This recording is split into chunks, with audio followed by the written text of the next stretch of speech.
Volume 1, Book 4, number 137.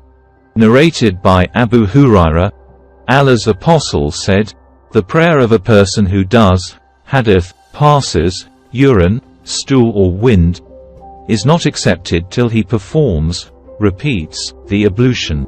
A person from Hadramaut asked Abu Hurairah, "What is hadith?" Abu Hurairah replied, "Hadith means the passing of wind from the anus." Volume 1, Book 4, number 138. Narrated by Nu'aym al-Mujmir, "Once I went up the roof of the mosque, along with Abu Hurairah. He performed ablution and said, I heard the Prophet saying, on the day of resurrection, my followers will be called al-Ghur al-Muhajirun, from the trace of ablution, and whoever can increase the area of his radiance should do so, i.e. by performing ablution regularly. Volume 1, Book 4, number 139. Narrated by Abbas bin Taman, "My uncle asked Allah's Apostle about a person who imagined to have passed wind during the prayer. Allah, Apostle replied, he should not leave his prayers unless he hears sound or smells something."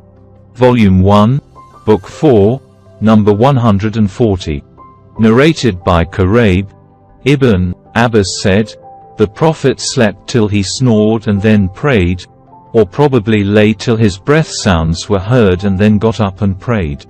Ibn Abbas added, "I stayed overnight in the house of my aunt, Maimuna. The Prophet slept for a part of the night." See Fatah al-Bari page 249, Volume 1, "and late in the night, he got up and performed ablution from a hanging water skin, a light, perfect ablution, and stood up for the prayer. I, too, performed a similar ablution, then I went and stood on his left. He drew me to his right and prayed as much as Allah wished, and again lay and slept till his breath sounds were heard. Later on the muadhin, call maker for the prayer, came to him and informed him that it was time for prayer.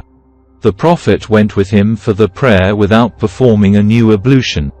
Sufyan said to Amr that some people said, the eyes of Allah's Apostle sleep, but his heart does not sleep. Amr replied, I heard Ubayd bin Umar saying that the dreams of prophets were divine inspiration, and then he recited the verse, I, Abraham, see in a dream, O my son, that I offer you in sacrifice to Allah, 37.102. See Hadith number 183.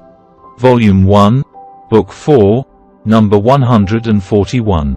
Narrated by Osama bin Zaid, Allah's Apostle proceeded from Arafat till when he reached the mountain pass, he dismounted, urinated and then performed ablution, but not a perfect one. I said to him, Is it the time for the prayer, O Allah's Apostle?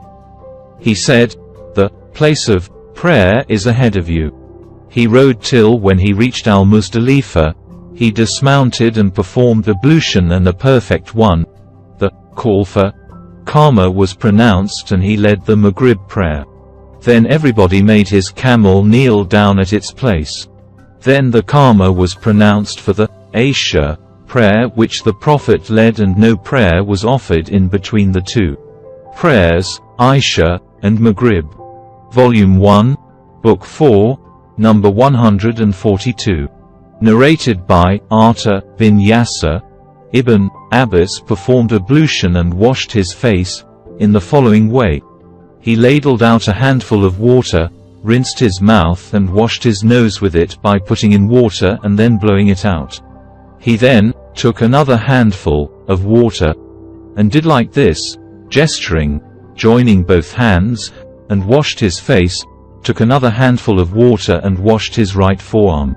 He again took another handful of water and washed his left forearm, and passed wet hands over his head, and took another handful of water and poured it over his right foot, up to his ankles, and washed it thoroughly, and similarly took another handful of water and washed thoroughly his left foot, up to the ankles, and said, I saw Allah's Apostle performing ablution in this way.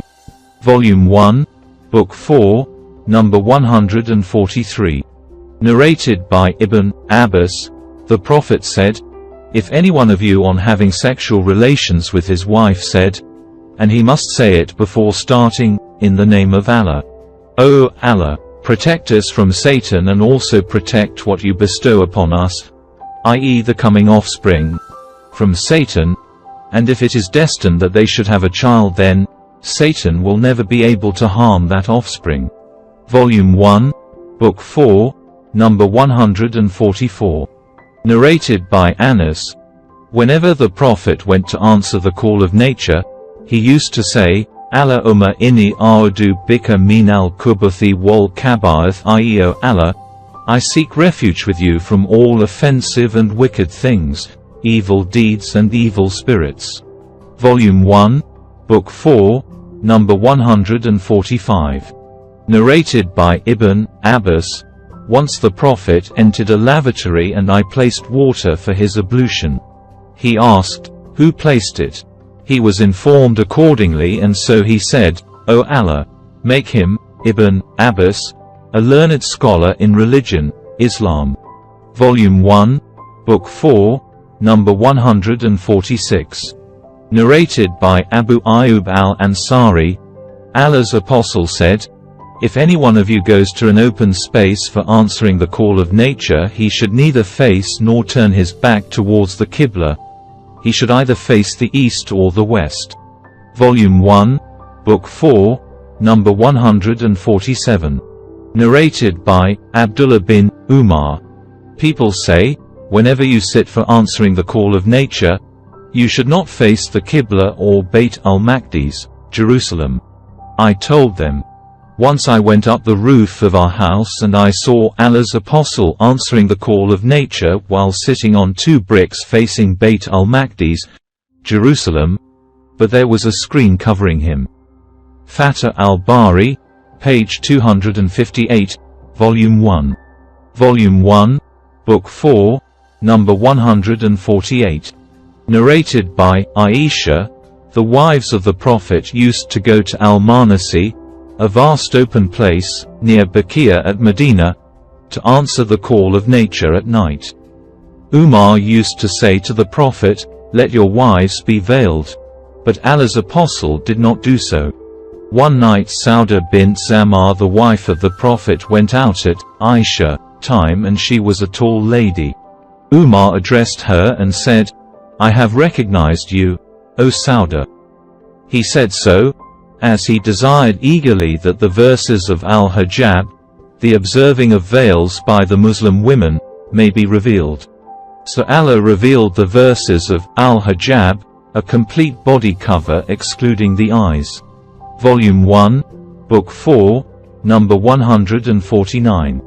Narrated by Aisha, the Prophet said to his wives, "You are allowed to go out to answer the call of nature."